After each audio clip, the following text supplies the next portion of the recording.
Hello, welcome to my channel Rilany Creations. My name is Wendy, and in this video we'll learn how to make this gorgeous bow earring. I actually made different variations of this earring. I first made it with size 8 seed beads, and then with pearls, and eventually with size 11 seed beads, and I like it best with the size 11 seed beads and longer dangling teardrops, but it's up to you on what you want to use. To make this, I am using 20 gauge wire from Rilany. I am using medium tempered silver plated round wires. I will include links in the description for the tools and wires, so please be sure to check that out. Let's start by straightening the wire with a nylon jaw plier, and then we'll cut 5 inches of wire. Using a round nose plier, create a very small loop on one end of the wire. As you can see here, I am using the tip of my plier to create the smallest loop possible. Before we put away the 20 gauge wire, let's also create a jump ring. The jump ring is going to be slightly bigger than the loop that we just created, so instead of placing the wire on the tip of the round nose plier, let's place it about 1/4 inch below and form a full circle before cutting off the circle to form the jump ring. Going back to the 5-inch wire that we cut earlier, let's form it into a circle. Using a round shaping mandrel, we are going to put the loop that we created face down on the mandrel. Take the entire 5-inch wire and wrap it around the mandrel and hold it down for a few seconds. Next, we'll add size 11 seed beads to the wire all the way around, leaving about 1/2 inch at the end. Sometimes size 11 seed beads do not fit through a 20 gauge wire, so you might need to use 22 gauge wire instead. Here I am just adding seed beads all the way around, again leaving about 1/2 inch of wire at the end so that I can create a small loop and add wires later. Let's create a small loop on this side of the wire. Just make sure that the closure of the loop is on the same side as the other loop.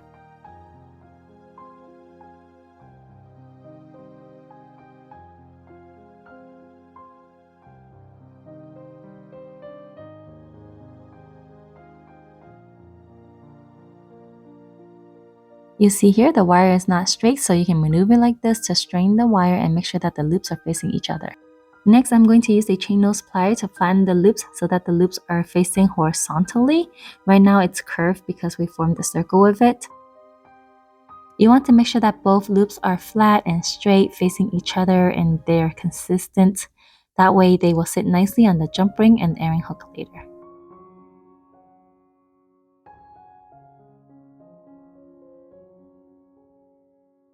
Alright, they look pretty good and straight to me, so I'm going to add the jump ring now. Open up the jump ring and put it through both loops and then close it.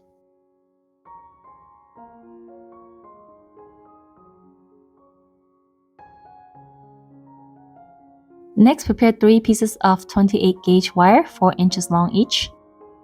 We are going to take one piece of the 28 gauge wire and wrap it between the 10th and 11th seed bead on one side of the circle.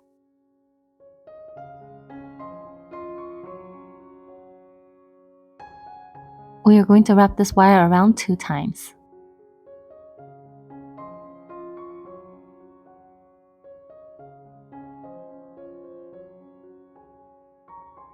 Now we will take another wire and place it 5 beads below the first one. Again, we'll wrap it around 2 times.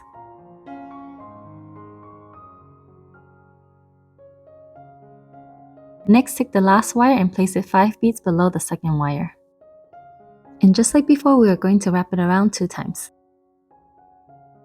Now we are ready to add crystals to the 28 gauge wire. The crystal sizes I have here are 6 mm, 4 mm, 3 mm, and 2 mm crystal sizes. And same on this side, 6, 4, 3, and 2 mm. I also have some seed beads in the middle and a pearl. I am using size 11 white seed beads, and the pearl is 4 mm with a really big hole size for me to fit the wires through. I have 2 3x5 teardrops, but if you don't have small teardrops like that, you can use 4 mm crystals. Next, I'm going to put the teardrops through these head pins. The head pins are very long, so I'm going to cut off most of the wire, leaving about 1/4 inch of wire to create a very small loop. Alright, let's make a loop on both of the head pins using the tip of the round nose plier.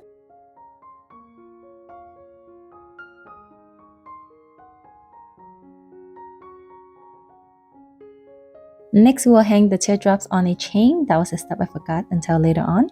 The length of the chains is up to you, depends on how long you want the teardrops to be hanging. Open up the loop on the teardrop and then put a chain through it. before closing up the loop.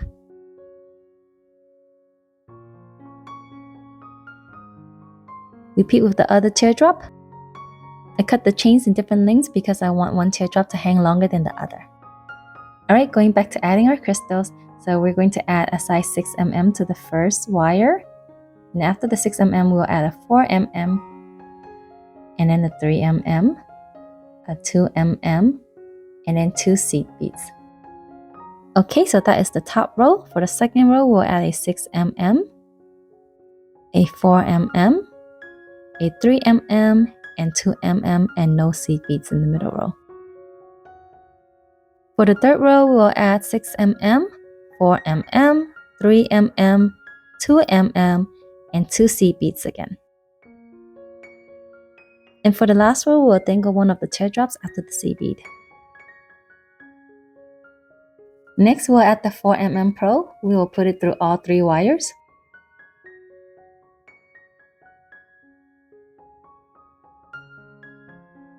Alright, we are ready to add crystals to the other side. I like to place the wires in the same order. For example, I pull on the first wire on this side to see which one is the first wire on the other side. Okay, so we're going to add the same crystal sizes, but going from small to big this time. Start with 2 seed beads, 2 mm crystal, 3 mm, 4 mm, and a 6 mm crystal. And just like the other side, we are going to wrap the wire between the 10th and 11th seed bead.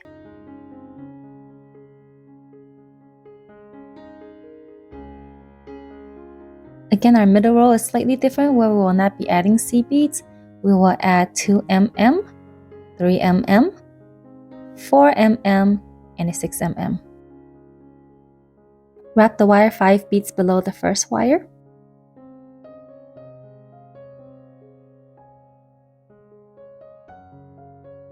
For the last row, make sure you add the chain with the teardrop first. And then we'll add 2 seed beads, a 2 mm crystal, 3 mm, 4 mm, and 6 mm crystal. And we'll wrap this wire 5 beads below the second wire. We are pretty much done, so let's massage the crystals on the bow and make sure the bow looks good. Since I have a little bit extra space, I'm going to wrap the wires around one more time. I'm not sure if you noticed, but I only wrapped them around one time earlier because I wasn't sure if I had enough space. Alright, let's pull the wires so that they are facing back and also as close to the bigger wire as possible. That way when we cut the wires off, they won't be sticking out too much. Now let's cut off all the extra wires. There will still be some wires sticking out and it can poke you, so let's use a round nose plier to try to push them down. If it is a little hard to get between the beads, you can use a tweezer. The tweezer is skinnier and pointier, so it makes it a little bit easier. As usual, our last step is to add the earring hook and we will be done with the earring. Thank you so much for watching. If you like these earrings, please hit the like button. Enjoy the rest of your day and I will see you next time. Bye!